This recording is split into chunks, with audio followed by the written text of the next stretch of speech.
All right, hey guys, what's going on? My name's Chris Hawkes, and this is your best life defined. Hey, let's go and get right on this thing. So, I take a look around and I listen to people. I try not to talk as much as I used to, especially on social media. I tend to hold back. My buddy Jim Johnson, he used to. I was the king of hitting the send button. When I was the vice president of the union. I would type up an email, and as soon as that thing was done, and half the time there was still grammar and grammatical errors in it, but I'd hit send as soon as I could. It's just like I couldn't get it out of my hand quick enough. Have to get that thing off. But I've kind of stepped back from that, and I've kind of taken some time to actually look at things and ask myself questions about things. And it's actually given me a better life. It's allowed me to live and gain access to things that I wouldn't have otherwise tried or had access to, simply because it's by believing in the wrong things that we make the wrong choices that trap us. I mean, let's just think about this for a minute. Think about it for a minute. I mean, when you look at your life, how many of the things in your life actually are connected to who you are, to your idea about what an amazing life looks like? Because, I've talked to a lot of people. I spent a lot of time talking to people, and I've had this conversation 1,000 times. And I know people just like me who have actually said to me, I really wish I could go mountain biking. I wish I could do this. I wish I could do that. But the problem we have is, if that's the case, then why don't we take action on it? I mean, if we go in the grocery store and we want a soda or want a candy bar, we make that decision. And people would say, well, it's because it's a big decision. It's because it's a decision you can't just make. No, not really. The joke is actually on us. That's where it comes in. The joke is on us. We have the ability to do whatever we do, and we have the ability to stop any forward momentum that we've made or any direction that we've chosen. It doesn't matter. The joke is on us because we came up with this idea. They gave us an idea that credit is a good thing. That's ridiculous, and that's part of this story that we keep hearing. But the truth is that that's debt.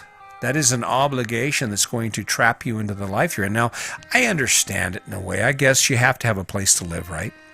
And if you have to go into debt for that, most people do, because most people can't save the money or earn the money it takes to actually outright buy a piece of property or a home. But the joke is in that that's our only choice. That is the big dream. Not everyone needs or should own a home.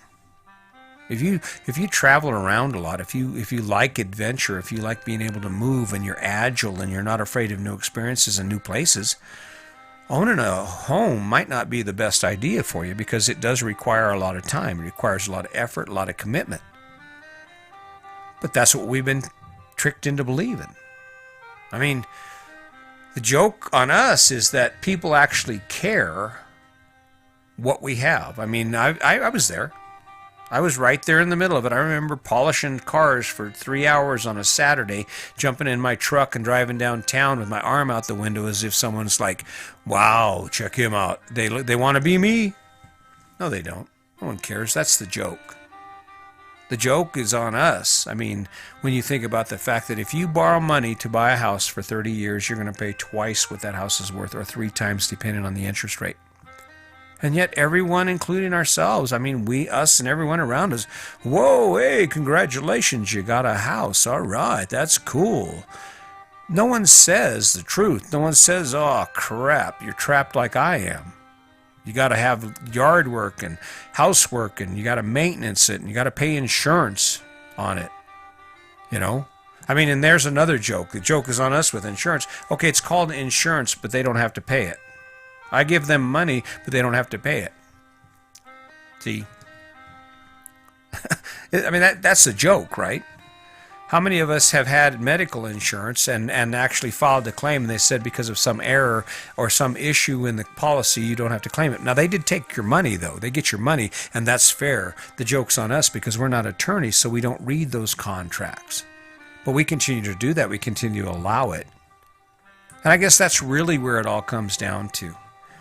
All this upheaval we're facing right now, all this crap we're facing right now, It's really our fault in a way, because we allowed this craziness to start. We allowed for there to be disparities between people based on their race. We've allowed for law enforcement to do the things they've done, and we've allowed for these people to justify their actions towards innocent business owners and to be unruly and destroy our communities because somehow they've been sold the idea that this is what we need to do. Bullshit. The joke is on us. Had we been paying attention to the things we're supposed to be paying attention to, had you been writing your congressman? Here's one. The election. How many people will not vote? How many people will not believe it is important enough to actually take the time to vote? And then to cry because the politics and the system is set up for the rich and for people who can influence the rich. And our positions, our political leaders are paid for by corporations. That's our fault. We want to blame government? No, we had the ability, the choice to elect those people. The joke is on us. Because we're the fools that keep continuing to do the same thing and wanting a different outcome. We're the ones that keep saying, oh my God, it sucks and taxes are too high and that isn't right and I don't know why he did that and that's bullshit. I should have insurance. And yet what happens? Can you imagine how disconnected someone who was elected into Congress in 1968 that's still sitting there is, how disconnected they are with us? And I'm just going to throw it out there. The joke is on us. So we get these new young federal representatives, congressmen and senators get elected, okay? They get elected and they're powerful and they're really inspiring. What happened to all those new members that represent us? Do they still make a noise? No, some senior person in our government, some senior representative pulled them aside and said, hey, y'all, come here. Listen, y'all keep making noise like this and you're not going to get anything. But if you just shut up and play by the rules, I'll make you rich just like I am. The joke is on us if we think that we can continue to allow people to earn money that they haven't earned, that they're not working for, to gain benefits, while the rest of us are starving. The rest of us are struggling for insurance. The rest of us are wondering what our future looks like. And we sit and listen to their bullshit. The joke is on us. I am telling you. Right now, you know that stimulus money, all that stimulus money, the $5 trillion in debt since this president's been in office?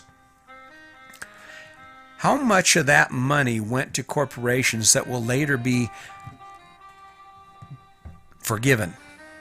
How much of that money, and where the hell did that money go? And what are the affiliations between the companies that received their money first, while these small business owners, these mom and pop shops in New York and all over the country are sitting there starving and looking at losing everything they own because the big boys, the people we trust, the people we elected, the people we can't seem to change, can't seem to get out of office, took care of their friends, their rich friends who contribute to their campaigns. I mean, hell, it wouldn't bother me at all if someone gave me $1 trillion and I had to give them a couple million back for their campaign. Why not?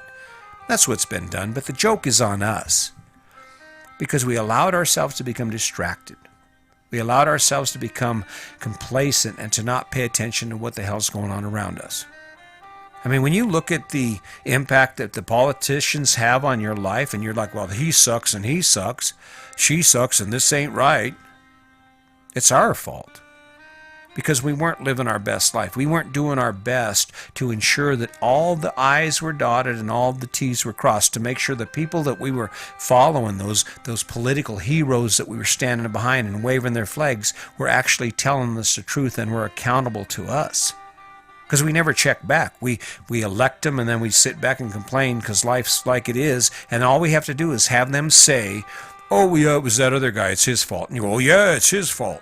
Us against them, right? Well, we can see what happens when you divide a house. You see what's happening in our country right now? This is a house divided. You know, if I was a cop right now and I'd be saying it. You can't do that shit to people. You cannot treat people that way. You cannot continue to punish someone who is handcuffed. And if I was in the inner city right now and I'm watching these young people break windows and loot stores, I'd be telling them the same thing. You can't do this. You can't do that. That's bullshit. What did that shop owner do to you? What did that guy who spent the last 50 years of his life building his business do to you for you to come in and break down the doors? And then you want to know what's really funny? The joke is on us, because guess what? All those shop owners, they're going to file for insurance, and insurance is going to deny their claims. Insurance companies, insurance that they paid all their life that never filed a claim, are going to file claims against those rioters and against the damage that was incurred, and they're going to say, no, we don't cover that. We don't cover riots. The joke is on us. And in order for us to begin living our best life, I think it has to start with being accountable to ourselves and being realistic about the things we've been complacent about. I just don't understand it. How is it that, 40% of our nation votes in a national election? But yet, look at what we see. And it's the downtrodden and our minorities and those who have been oppressed who are suffering the most. And they happen to be those who don't vote. The joke is on us. If you don't stand up and be accountable to yourself, to live your best life and to maintain this thing that we have, and to be accountable and hold others accountable for their actions. Because if we don't, the joke is on us.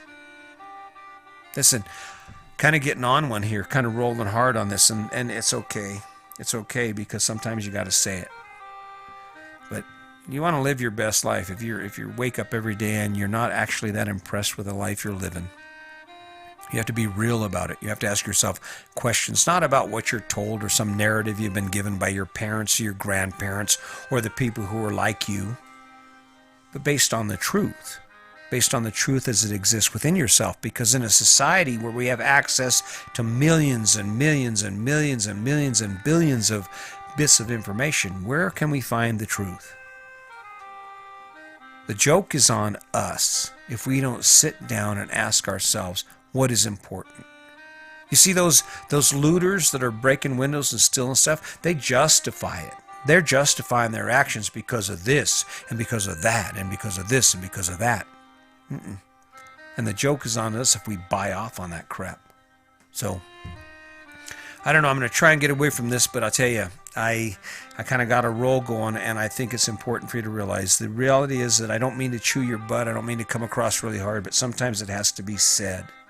You wake up every day and you look at your life and you pretend that you're happy and everything's amazing, but you never have time for anything of the things you love. And you'll still tell me, oh, I'm happy, I love my life, I love my house, I love what I do. It's when we escape that story, that narrative that's been handed to us and given to us by our family and friends and everyone around us, and we start being honest with ourselves, that we can actually begin to achieve our best life, to live our best life. And until we do that, guess what? Like you've heard it 100 times already throughout this whole podcast, if you don't take care of it, if you don't be honest with yourself about what's going on not only in your life but in the world, if we don't do that, the joke's on us.